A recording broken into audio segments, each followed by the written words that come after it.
¿Cómo están? 9 de la noche con 2 minutos. Bienvenidos a esta edición de Al Pie de la Letra a través de Noticias Paraguay. Vamos a conversar hoy con dos personas. La primera parte, vamos a hablar con el jefe de gabinete civil de la Presidencia de la República, ligado mucho tiempo a la Municipalidad de Asunción, actualmente ya trabajando de pleno con el electo presidente, ya presidente en ejercicio en realidad, Mario Abdo Benítez. Y en la segunda parte vamos a hablar con el doctor Marcos Com, vamos a hablar un poco del ámbito penal, de alguna reforma que se vaya a hacer con urgencia en el marco penal, del proceso de debate de reforma constitucional también, y vamos a hablar con relación a este nuevo pedido de Horacio Cartes de jurar como senador activo en el Senado paraguayo. Por supuesto, vamos a dedicarle un tiempo también a eso dentro del debate. Julio Ullón, ¿cómo te va? Bienvenido. Muy buenas noches, Santiago, un placer estar acá. Julio, ¿cómo fue para que desembarque finalmente en la jefatura de gabinete civil? Porque originalmente, recuerdo que las veces que hacíamos el pase con Carlos Báez, con Gemadi, a la mañana tempranito, sonaba en alguna de las binacionales tu nombre de manera recurrente, después MOPC, y después del MOPC terminás en la jefatura de gabinete. ¿Cómo se dio eso, Julio? Bueno, y el presidente de la República realmente nunca me ofreció ningún cargo en ninguna binacional, tampoco en el Ministerio de Obras Públicas.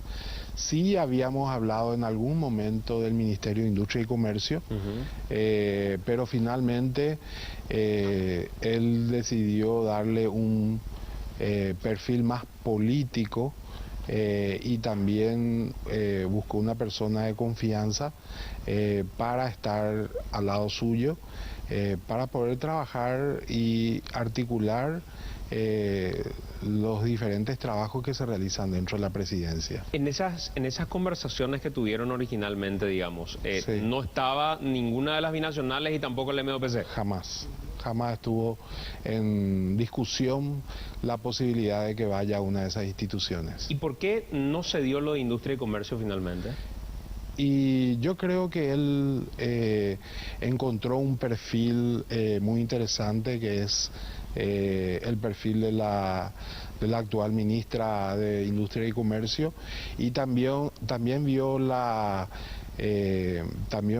vio que yo era una persona de bastante confianza, que hace rato trabajo con él en política, y bueno, prefirió llevarme al gabinete en lugar de llevarme al Ministerio de Industria y Comercio. ¿De dónde lo conoces a Mario Abdo Benítez? ¿Cómo es el vínculo que tenés con él? Y la verdad que le conozco hace mucho. Yo soy un año menor que él en el colegio. Estábamos en el mismo colegio. Nos conocemos de los 4 años, desde preescolar, digamos. Somos amigos. También vecinos. ¿También son vecinos? Vecinos, sí. Éramos vecinos en época de colegio. Sí. Claro. Y en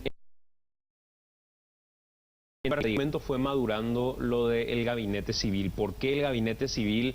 ¿Qué es lo que él te pidió básicamente para que vos analices y tomes el desafío? Y bueno, básicamente él me solicitó tomar la posta de ser secretario general y jefe de gabinete civil, principalmente yo creo por nuestra relación de amistad y también por mi experiencia política, porque si bien tengo 46 años, yo estoy realmente ya hace mucho tiempo en política, desde los 26, militando activamente en política. Él me introdujo a la política, él me presentó en su momento al finado doctor Luis María Argaña en el 96, cuando volvimos de Estados Unidos de estudiar, y bueno, confía en mi gestión y se dio esta posibilidad. ¿Cuál es tu perfil, digamos? ¿Quién es Julio Ullón? Hablabas recién de tu retorno de los Estados Unidos. Sí. ¿Dónde estudiaste? ¿Qué estudiaste? ¿Cuál es tu especialidad, Julio? Sí, bueno, yo soy economista, accedí a una beca a través del Comité Paraguay-Kansas, que es una institución que hace ya casi 50 años que apoya al país otorgando diferentes tipos de becas y convenios en diferentes áreas. Me recibí de economista, tengo varios cursos de posgrado, me especialicé en la parte de economía de transporte y bueno, esa un poco es mi perfil académico, y en eso estuve trabajando antes de ser de ocupar algún cargo. ¿En qué años estuviste en los Estados Unidos estudiando? Estuve del 91 hasta el 96. ¿Dónde estudiaste? En la Universidad de Kansas, en una ciudad que se llama Lawrence. Y ahí también en algún momento coincidiste con Mario Abdo Benítez, porque él estudió en Washington. En Washington. Él estudió en Washington, exactamente. Julio, ¿y cuál es el rol que cumple el jefe de gabinete? Si tuviera que describir las funciones de un jefe de gabinete, ¿cuáles serían? Bueno, y el jefe de gabinete realmente es el que administra el personal civil de la presidencia. Es el responsable de la administración, no solamente del personal civil, sino también de todo lo que hace a la materia presupuestaria, tanto de la presidencia como de las diferentes secretarías que dependen de la presidencia. Ese es principalmente el trabajo del jefe de gabinete civil. También es el secretario del Consejo de Ministros y a través de esa secretaría del Consejo de Ministros yo soy el responsable de preparar las diferentes actas de reuniones que se realizan y preparar los proyectos de resoluciones que decide el Consejo de Ministros. Y también soy el responsable de la coordinación de la mesa energética del Poder Ejecutivo, en donde participan todas las dependencias relacionadas al sector eléctrico, y donde encabeza el presidente y también forma parte el vicepresidente de la mesa energética, en donde hago el mismo rol que se hace en el Consejo de Ministros, en donde se preparan las resoluciones y se preparan el acta de las diferentes reuniones y de las diferentes decisiones que se toman. Esa reunión de Consejo de Ministros se reactiva ahora con el gobierno de Mario Abdo Benítez. Digamos, ¿cuál es el documento al que accedieron ustedes de la última ocasión en la que se reunió el Consejo? ¿Qué decidió ese Consejo que se reunió por última vez? Supongo que hay un acta que queda de aquella ocasión. ¿Qué registros hay de eso, Julio? Sí, realmente yo no pude leer el último acta, ¿verdad? Pero por lo que estuve averiguando, hace prácticamente 4 años que fue la última reunión del Consejo de Ministros, y bueno, y ahora hemos institucionalizado, ya que el Consejo de Ministros tiene un rango constitucional, y vamos a empezar a hacer esas reuniones inicialmente de manera semanal, y después el presidente va a ver cuál va a ser la periodicidad de cada una de las reuniones. De ese Consejo de Ministros participan todos los ministros del Ejecutivo. Sí, 14 ministros, salvo el Ministerio de Medio Ambiente, que todavía falta designar. Y en algún momento tendrá rango de ministerio también el de la niñez. El Ministerio de Senavitat va a tener. El de la niñez creo que todavía no está muy avanzado. Recuerdo que cuando había nominado a Teresa Martínez, había dicho Mario Abdo Benítez públicamente, y lo vamos a elevar a rango de ministerio. Sí, eso falta todavía iniciar todo el proceso de aprobación de esa situación de elevar esa secretaría.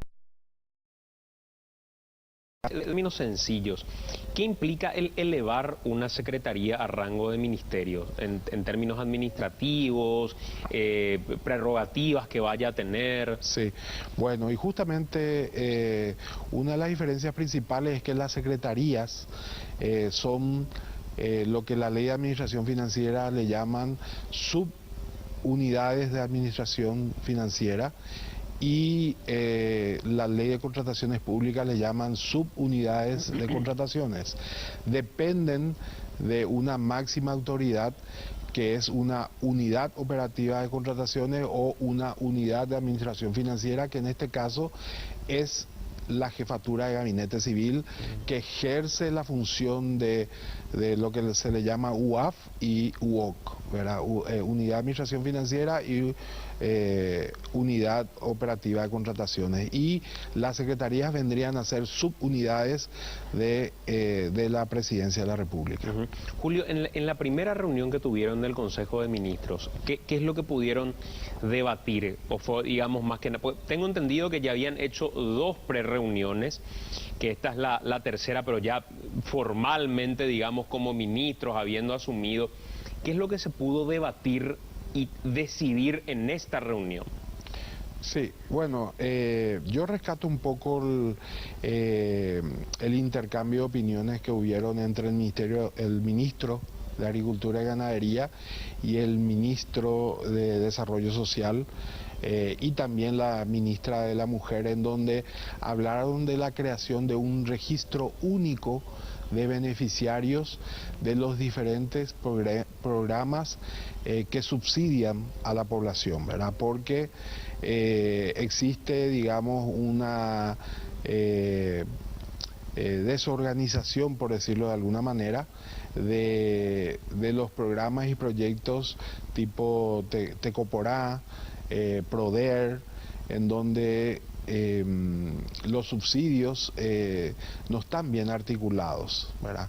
Entonces, la creación de un registro único beneficiario, yo creo que va a ser una gran herramienta para la toma de decisiones justamente en las políticas sociales. Eso, digamos, ya fue debatido entre estos ministros en ese momento. Entre estos ministros fue algo debatido, que yo rescato un poco de todo lo que se presentó, porque cada ministro, tuvimos casi 3 horas en donde cada uno hablaba 20, 25 minutos, y yo rescato un poco eso como una decisión que surgió de la mesa del Consejo de Ministros, que va a coayudar a mejorar la calidad de nuestra política pública en el área social. Y para entender nomás el rol del Consejo de Ministros, ¿es un rol en el que cada ministro rinde cuentas de lo que hizo en esa semana, o es más que nada el debatir los desafíos de los próximos días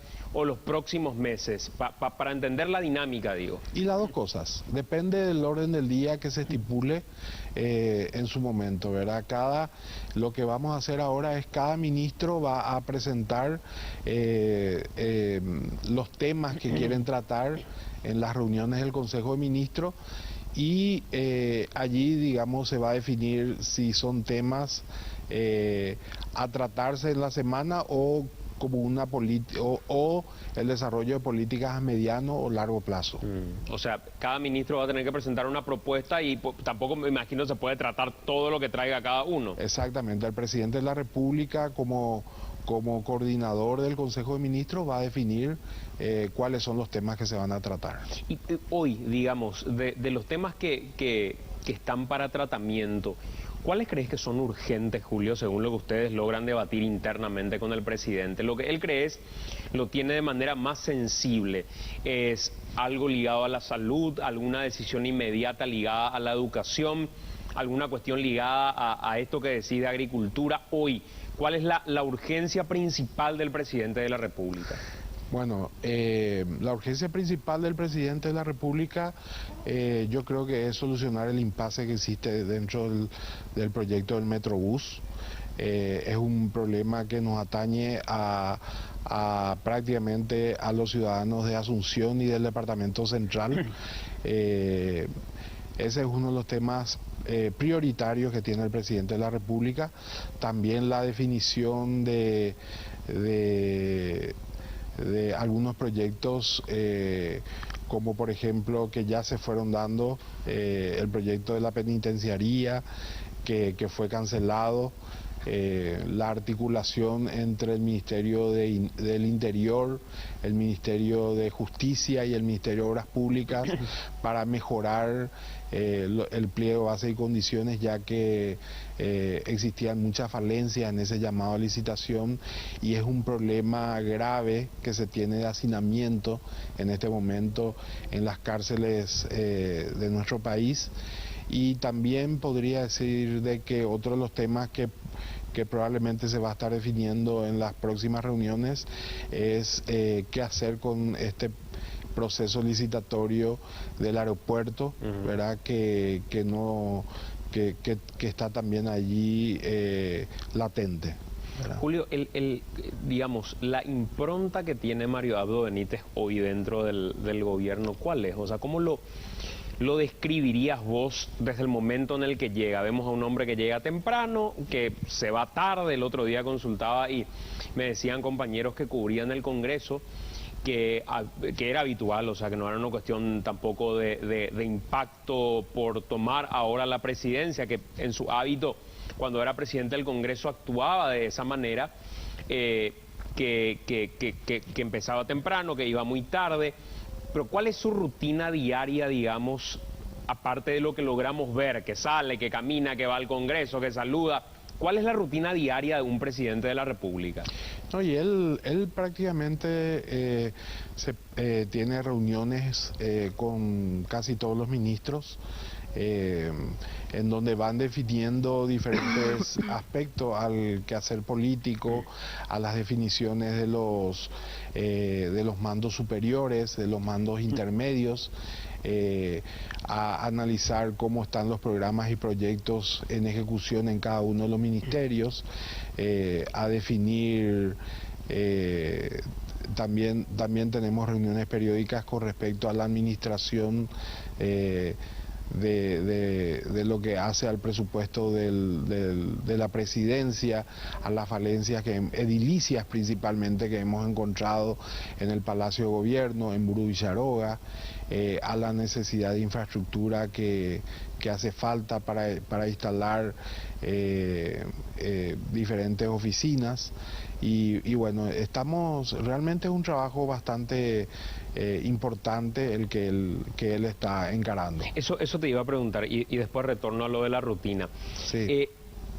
Hoy, el Palacio de Gobierno, ¿cuánta gente puede albergar en términos de oficinas? ¿Es probable ver un Palacio de Gobierno con parte importante del Ejecutivo ocupando esos lugares? ¿O en términos edilicios hay algún riesgo si es que se cargara de gente ese lugar? Sí, nosotros hemos recibido ahora que hemos ingresado, hemos solicitado un informe preliminar al Ministerio de Obras Públicas sobre la situación edilicia del Palacio. Y nos han entregado un informe en donde una de las alas está un poco comprometida. Y bueno, y estamos estudiando a ver si vamos a continuar o no allí en esa zona o vamos a estar saliendo de esa zona para buscar otro lugar donde ir a trabajar. Actualmente el Palacio de los López tiene 93 funcionarios que trabajan diariamente en ese lugar.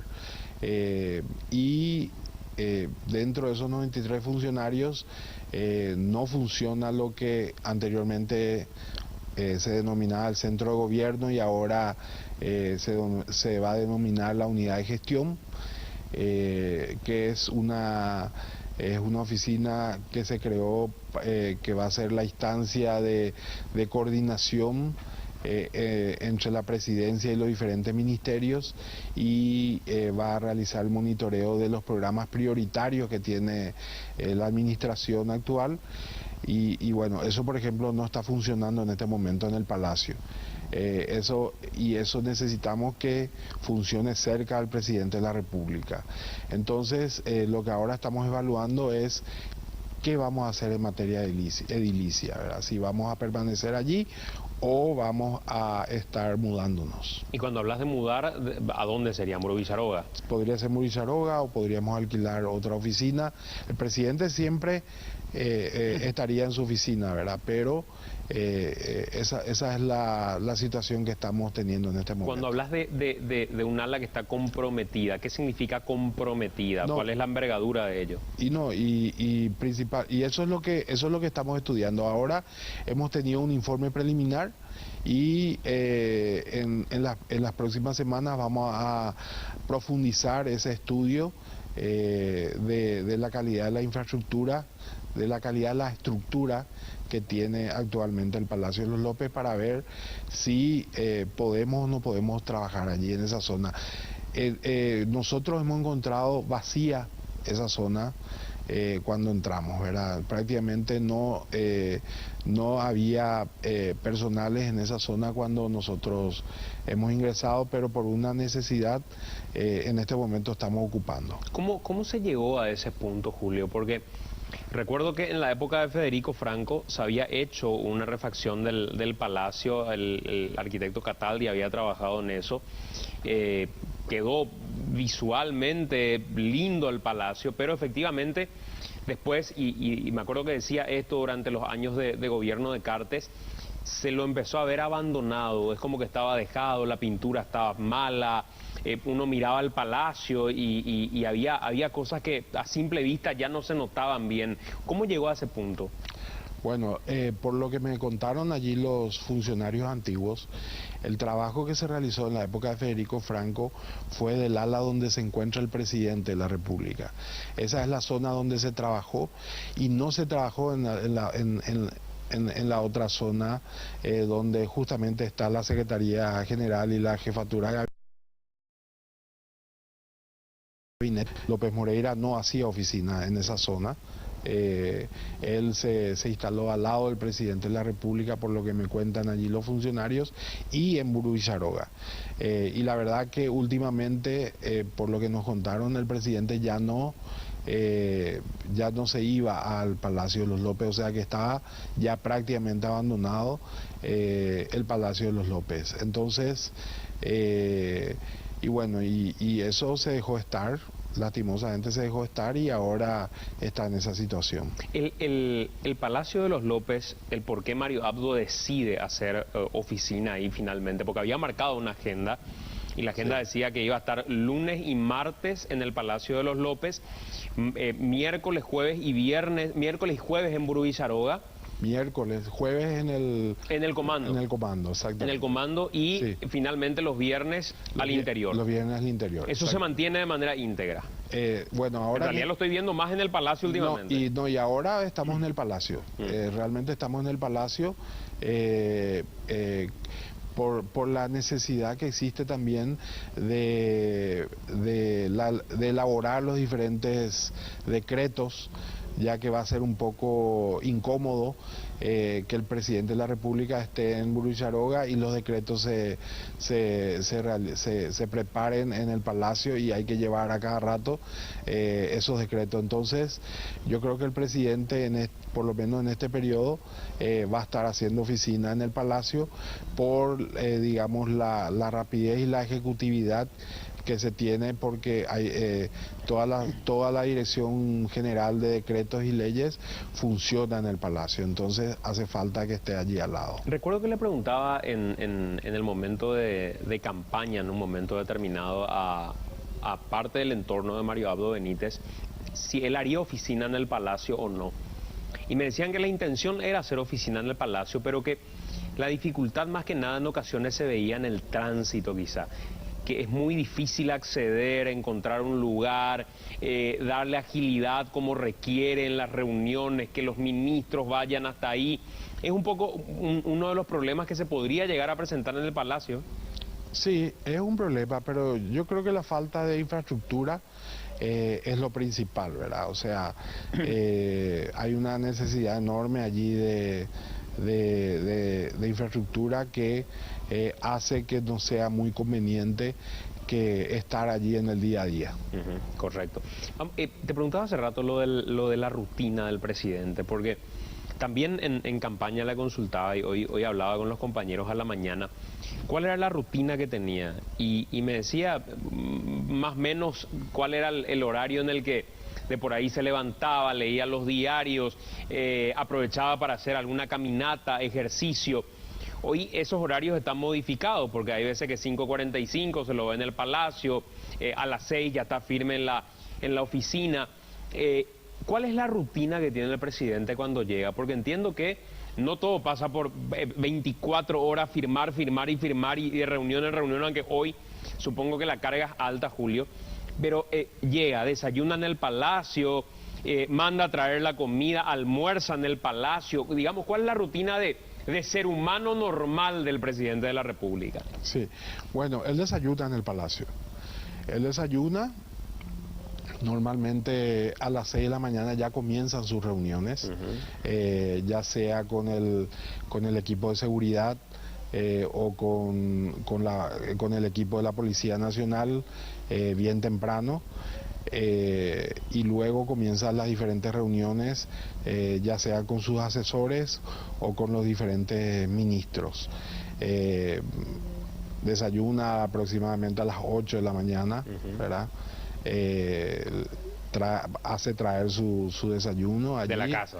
Y no sé si de la casa, probablemente hace traer, ¿verdad? Y almuerza en el casino de oficiales, ¿verdad? Que está al lado del Palacio, ¿verdad? Y después ya vuelve y continúa con sus tareas presidenciales. En ese tiempo, digamos, en el que de por ahí se toma algún break y qué sé yo, llegó al punto en el que creo que es un ejercicio que se termina haciendo con todos los presidentes, salvo quizá Federico Franco o Nicanor, que tenían hasta una obsesión por los medios y escuchaban, y Federico Franco de repente llamaba, pegaba un telefonazo inclusive y aparecía al aire con algún periodista.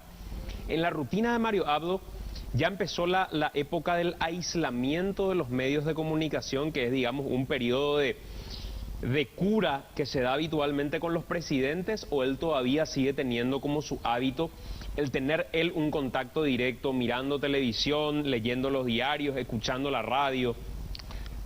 No, él tiene un equipo de prensa que le informa cada una hora de los principales acontecimientos que se van dando dentro de lo que sucede en el día a día, ¿verdad? Él tiene un equipo de prensa en donde cada una hora le va informando cuáles son las principales noticias que se van dando a lo largo del día, ¿verdad? Y sí lee los diarios al llegar, lee todos los diarios. O sea, digamos, sí. Su hábito particular y personal no lo dejó. Estamos de vuelta, estamos en compañía de Julio Aullón, jefe de Gabinete Civil de la Presidencia de la República. Julio, todavía, ¿cuántos entes son los que faltan para nominar a un encargado, a un titular? Bueno, tenemos la Secretaría de Emergencia Nacional, la Industria Nacional del Cemento, después tenemos algunos entes que dependen de realizar asambleas porque son sociedades anónimas públicas. La SEAM. Está la SEAM. Ministerio del Deporte, Secretaría del Deporte. Secretaría del Deporte.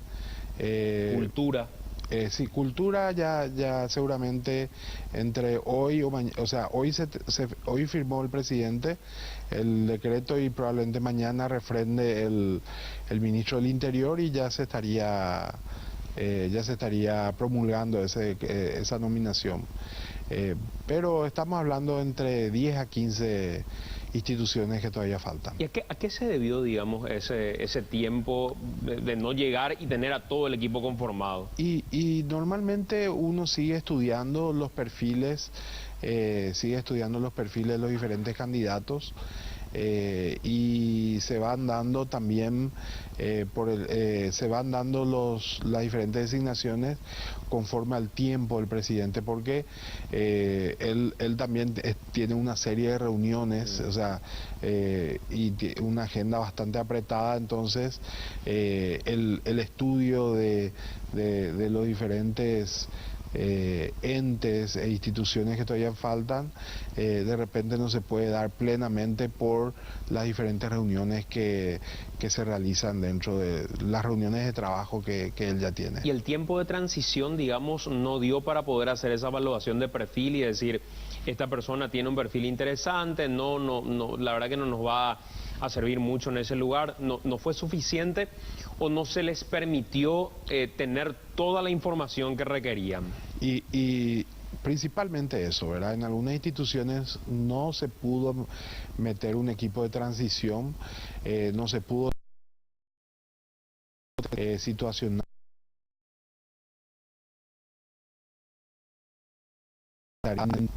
Ahora se está accediendo a esa información y también en base a eso el presidente está tomando las decisiones adecuadas. Cuando conforman, digamos, el gabinete, ¿en qué medida está presente en el debate lo que había prometido en campaña Mario Abdo respecto a la paridad en la conformación? Porque yo no sé si es que lo van teniendo en cuenta como diciendo, acá tenemos ya tantas mujeres, tantos hombres, o después miran la conformación final y se dan cuenta que fue una cuestión equitativa o no. ¿Cómo está presente la cuestión de paridad que se había prometido en campaña en el momento de la designación de los responsables de los entes? No, y siempre buscamos que en las ternas estén mujeres, ¿verdad? Ayer, por ejemplo, hemos designado a la ingeniera Sara López en el SENASA, hemos designado a la doctora Cristina Abogado en la Secretaría de la Función Pública, y siempre estamos teniendo, en todas las ternas siempre estamos teniendo mujeres, muy probablemente la Secretaría Nacional de Anticorrupción sea encabezada por una mujer. Y bueno, y estamos en ese trabajo.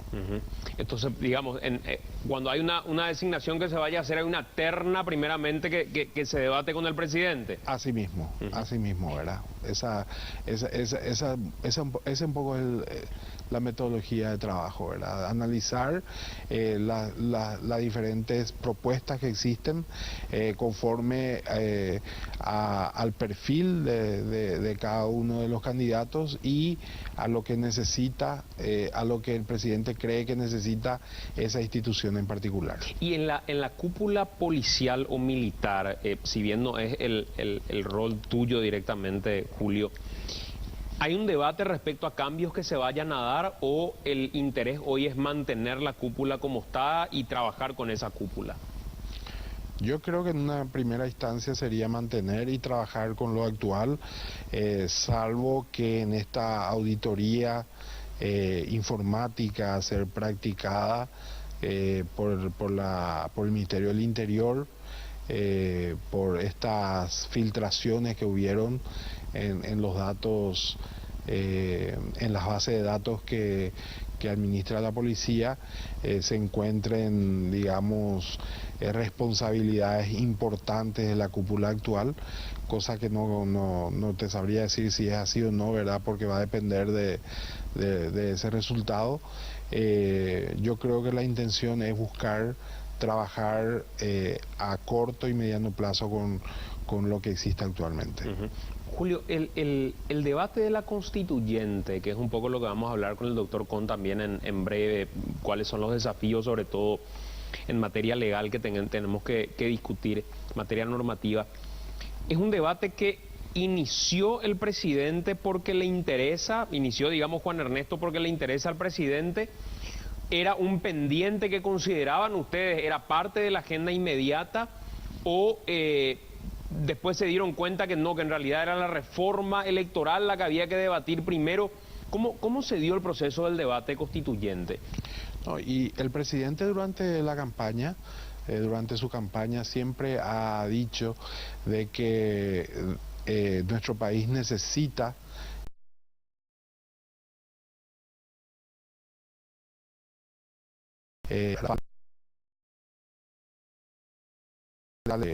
hay cuestiones que él considera muy importante modificar, como cómo se eligen los jueces, estudiar cómo se eligen los jueces, estudiar un poco los procesos de desafueros de los parlamentarios, si corresponde o no que ellos mismos analicen sus desafueros, o como sucede en otros países en donde el Poder Judicial es el órgano que quita el desafuero, ¿verdad? Entonces, o sea, que quitan los fueros, mejor dicho. Entonces, todos esos puntos son puntos que él quiere debatir y bueno, y se está dando, y otros puntos más, ¿verdad? Que él quiere debatir, y el análisis particular mío es que en los primeros 2 años es más fácil lograr grandes consensos en la clase política, porque después ya comienzan las municipales, ya comienzan los diferentes intereses electorales, y ya es muy difícil buscar grandes consensos. Y hoy, digamos, ¿eso continúa como una prioridad o se fue un poco al sector de la reforma electoral primeramente como un paso previo a la conversación de la reforma constitucional? Sí. Bueno, conforme a lo que el ministro del Interior, que es nuestro ministro político y es el encargado de llevar adelante este proceso, nosotros creemos de que todos los partidos políticos tienen que traer en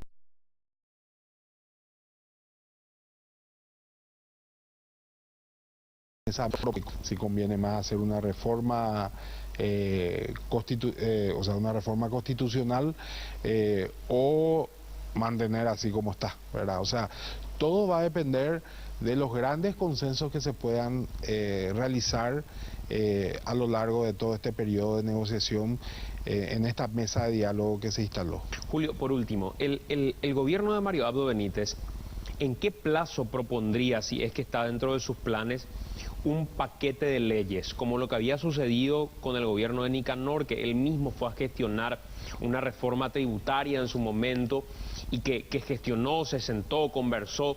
Porque hoy estamos debatiendo el juramento, no juramento de Cartes, si hay los votos que tiene que haber, no hay los votos que tiene que haber, mientras creo que lo importante es, si está en el interés del gobierno, presentar su paquete de leyes para que se debata en el legislativo y después ya debatir lo que tiene que ver con el presupuesto.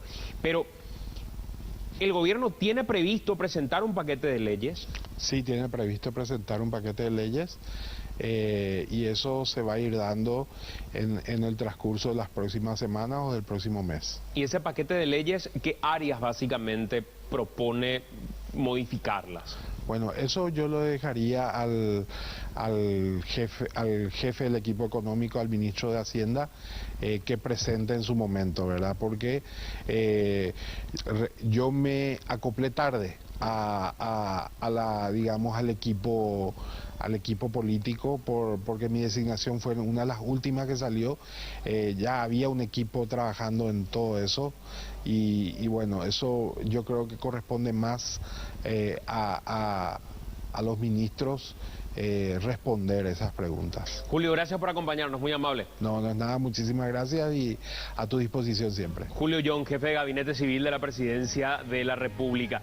Hacemos una pausa, a la vuelta de la pausa ya conversamos con el doctor Marcos Con, hablamos con él del ámbito penal, sobre todo, que es un ámbito que lo conoce y bastante bien, cuestiones que hoy están en discusión también en esa línea, y algunas de ellas a partir de decisiones tomadas por el Ministerio del Interior, por ejemplo, y de lo que sucede en el Congreso de la Nación, aquella decisión tomada por Fernando Lugo de no convocar a Horacio Cartes, que hoy de nuevo está en debate a partir del planteamiento de Cartes de que lo convoquen a jurar. A la vuelta de la pausa conversamos con el doctor Marcos Con aquí en Al Pie de la Letra. I knew much more then than I do now.